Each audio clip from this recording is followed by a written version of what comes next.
No, there's no foregone conclusion. I mean, the story never ends, as it were. But look, in a society like this one, where racial polarization is a fact, and where indeed the dominant party has now only that to rely on, it's got to use it because it can't say we're doing a grand job of governing the country, look how well the economy is doing, etc. All they've got left is appealing to racial solidarity, so they will. And after all, they come from the 80% group, and that's their only winning ticket. So it's a difficult thing to put together a truly multiracial party in a racially polarized electorate. But it's not impossible. And indeed, the DA was making good progress in that direction until 10 or so years ago. And then I think they lost the plot in several different ways, which I can go into if you want. But I think that the problems they've got now are the result of their own mistakes, and that they didn't need to make those mistakes. They were just bad errors. How did they lose the plot? Was it the mistakes of Musi Maimane? No, before that, under Zille. Look, two things. First, they began to move to become what was generally called ANC light. Their policies moved in that direction. Now, I think that was a very bad decision by Zille because, look, it's a bit like I was living in England at the time when the Scottish nationalists first rose to prominence in the 1970s. And, what you then found was that Labour and the Liberals particularly immediately changed policy so as to agree that there must be a Scottish Parliament. Now, this I think was very foolish of them, because if that's what you want, if you want devolution to a more federal system, well, first of all, by coming out with that, you are legitimating what the Scottish nationalists say. And secondly, if that's what you're keen on, why not vote for the SNP rather than Labour or Liberals? That's the real thing, the real McCoy, So, I mean, at the end of that sort of bidding war over this, you end up with the Scottish Parliament, which has almost 100% SNP people in it, and Labour wiped out in Scotland. I mean, it's no good being a Me Too party, because if that's what you're being, if all the girls want to look like Marilyn Monroe, then the boys will go for Marilyn Monroe, because that's the real thing, And so it's a bad idea, and they should have kept their specifically liberal focus that they'd had, and which been so successful under Tony Leon. That was very big error one. And you actually used to come across young DA MPs in that period who would say, I don't know what the principles of the party are anymore. I mean, what a situation to get into.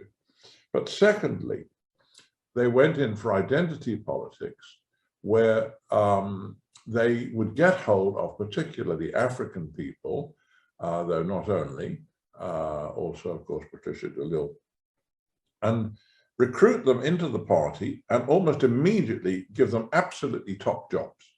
This happened. I mean, Zille brought in Mompela Rampele and tried to make her the party's presidential candidate. She wouldn't even join the party, for God's sake. And this was done with Lindiwe Mazibuko. It was later done with Maimane. It was done with Mashaba, who had no history in the DA at all.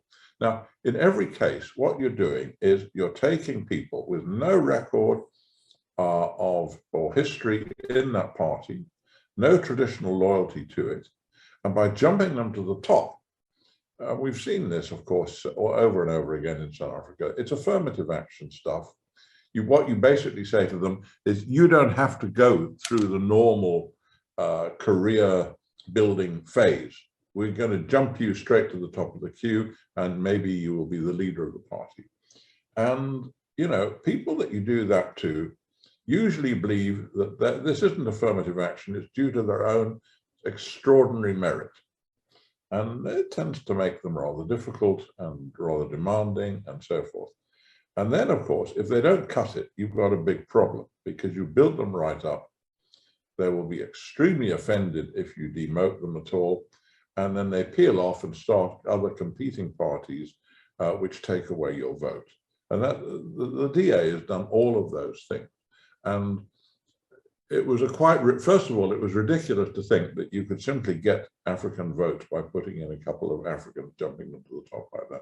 But above all, what they needed to do, of course, they needed to recruit people from all racial groups, but they needed then to make them do what everyone else had to do, which is to earn their spurs in the normal way. And first of all, become an MP or a councillor, whatever it is, and then slog through being on this committee and that committee. And then if they're good enough, make them an opposition spokesman and see how they do with that. And then try them in a more ambitious portfolio. And this is what happens normally. So that somebody who gets to the front has had 10 or more years working at the coalface and is now a committed party person and so forth. And they're not going to run away if they get disappointed. They know they're in for the long haul.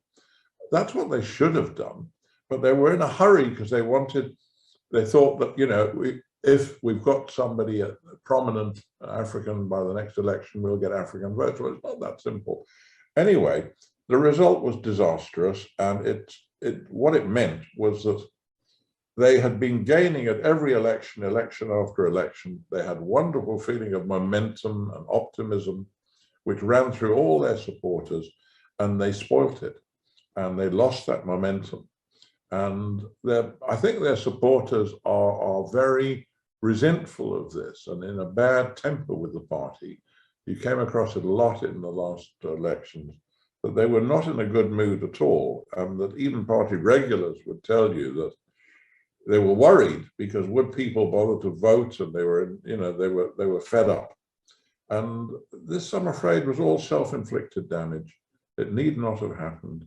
And it's a difficult thing to build a multiracial party, but they were doing it jolly well until they started on these things. And now, of course, they want to turn around and reverse themselves. Well, okay, fine, they've learned their lesson, but what an expensive education that was. And it'll be very, very difficult now. They've got to stop the rot and then turn it all around. And that's not easy. And, you know, momentum is a precious thing, and they threw it away. That's fascinating. So can you say many of these former leaders or members of the Democratic Alliance, like Lindiwe Matsabuku, Mmusi Maimane, the reason why they are so bitter is because they were promised the world and they didn't get it. They were promised the world. Yes. Look, I mean, you've got to remember back in the 1970s and 80s, Colin Eglin was the party leader. And then up came Francel Slabbert, who was obviously very charismatic, very popular.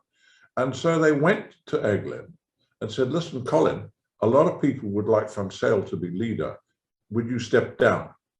Now, this wasn't very nice for him, but he said, oh, all right. And he did. And they made Slabbert leader, and Eglin carried on loyally in the sort of leadership team under Slabbert. And then when Slabbert finally left, they turned around to Eglin and said, would you be leader again? And he said, oh, all right. Now, you see, that's what a party loyalist does. He doesn't, I mean, when they told Mmusi to stand down, he immediately leaves the party and supports its opponents. I mean, there's no loyalty there at all because there's no history in the party, you know. And I think that this was just a huge mistake in the way that they did this accelerated promotion. And they even had this program for young up-and-comers in the party called the Future Leaders Program. Now, this is a dreadful idea, to take a mainly brown and black group of people, to tell them in advance, you are future leaders. Now, first of all, this sends a terrible message to people who are white or Indian or whatever, because there aren't many of them in that group. You know, you're telling them, why bother with a parliamentary career? But secondly, it's absolutely dangerous and absurd to tell young people in advance that you are our future leaders. You are building up their expectations to a level that you will not really be able to fulfill.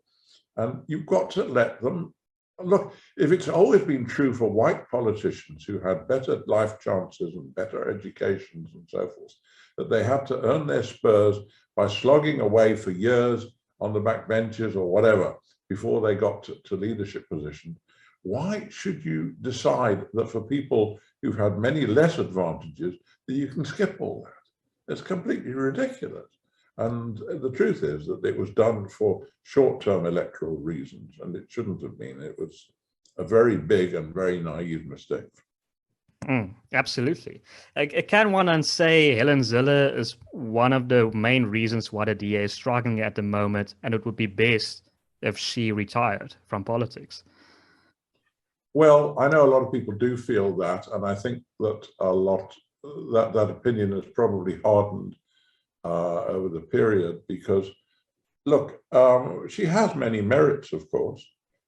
She's energetic and she's intelligent and so on, but I think she's been there more than long enough, and she's now over 70, you know. But above all, I think she makes it very difficult for John Steenhuisen. I mean, I noticed when you introduced the subject, you talked about their two leaders, you know. Well, that wouldn't have happened when she was leader. It would have just been the one leader, wouldn't it? Or with Tony Leon or whatever. But in effect, there's this dual leadership structure. And the polls show that Steenhuisen doesn't have the name recognition or the general respect which comes from being the sole leader. And I think it just makes it very difficult for him. And that, you know, particularly since Helen tends to, you know, put herself in the front row, as it were. I mean, if there's a story in the Sunday Times saying that the DA are double-crossing Mashaba, it's not Steenhuisen who answers that, it's Zille. Now, when James Self was the chairman, he wouldn't have said a word. It would have been left to the leader to do that, you know. But Helen charges in and tends to put herself forward as the main voice of the party. And that, I think, is very difficult for Steenhuisen.